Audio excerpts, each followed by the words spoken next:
दोस्तों, आज मैं और मेरा दोस्त तोकीर, जब मैं तोकीर को पिक करने के लिए सुबह उसके घर गया तो तोकीर साहब बारिश में खड़े भीग रहे थे। मेरे ख्याल से तोकीर भाई को सुबह सुबह घर से बगैर नाश्ते के निकाल दिया गया था।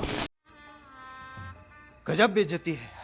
और जब मैंने तोकीर भाई से वजह पूछी, तोकीर भाई आगे से रोना शुरू कर दिया। कहते हैं मैंने नाश्ता नहीं किया, घर वालों ने नाश्ता नहीं दिया मुझे और मुझे अब नाश्ता कराओ। नहीं पता मुझे चाहिए, कैसे ना कैसे करके मुझे चाहिए। फिर मैं उनको लेके अपने ऑफिस में आ गया। ऑफिस में बैठे हम सारे दोस्त बैठे हुए थे, नाश्ता वगैरह किया, तोकीर भाई को हमने खुश किया। उसके बाद गपशप लगाई, तोकीर भाई का मूड ठीक किया।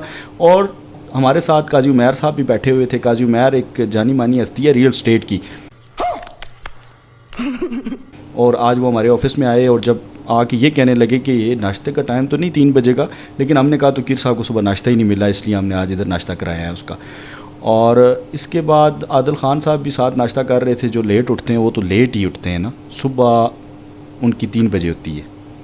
जब मैं बाहर गया और मैंने देखा कि ऑफ़िस का बाकी स्टाफ वकास भाई और तनवीर भाई वो दिन का खाना खा रहे थे। और मैंने उनसे पूछा आप तो खाना खा रहे हैं, अंदर नाश्ता चल रहा है, तो वो आगे से हंस पड़े, कह रहे हैं कि ये तो वाकई है, अंदर है तोकीर भाई को आज नाश्ता नहीं मिला इसलिए वो नाश्ता लेट कर रहे हैं। बात तो सही है। बाकी फिर बाहर चला गया। फिर बाहर ऑफिस से बाहर निकला और मलिक साहब को मैंने देखा जो बारिश में भागते भागते आ रहे थे। Why are you running? Why are you running? Tissue paper लेके, मेरे ख्याल से तोकीर भाई का मुंह गंदा हो गया था, उन 2 डब्बे लेके आगे टिश्यू पेपर्स के। जब मैंने सीढ़ियाँ चढ़ी और ऊपर देखा कि हारून भाई अपनी ब्लैक विट्स में बैठे इंजॉय कर रहे थे बारिश। और जब उन्होंने तोकीर भाई पे नज़र पड़ी उनकी और उन्होंने फ़ौरन से गाड़ी का दरवाज़ा बंद किया कि तोकीर भाई साथ आके ना बैठ जाएं।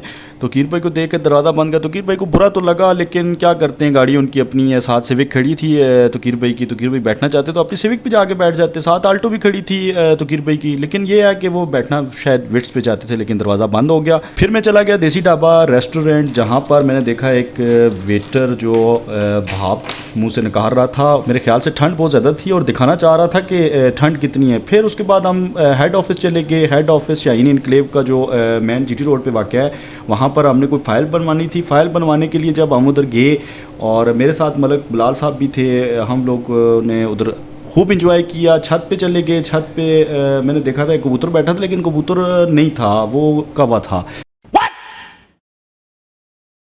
मैंने सोचा ब्लैक कबूतर है इसलिए पकड़ने के लिए छत पे ही आ गया। मेरी ये सब शैतानियाँ देख के सेल ऑफिस वालों ने भी मुझे निकाला। उन्होंने कहा कि आप जाएं, आप मेरे ख्याल से थोड़ा एब्सेंट लग रहे हैं, इसलिए आप अपने ऑफिस पे चले जाएं। फिर मैं सीढ़ियाँ उतरता उतरता अपने ऑफिस में पहुंचा और गाड़ी में बैठ के अपने घर की तरफ रवाना हुआ।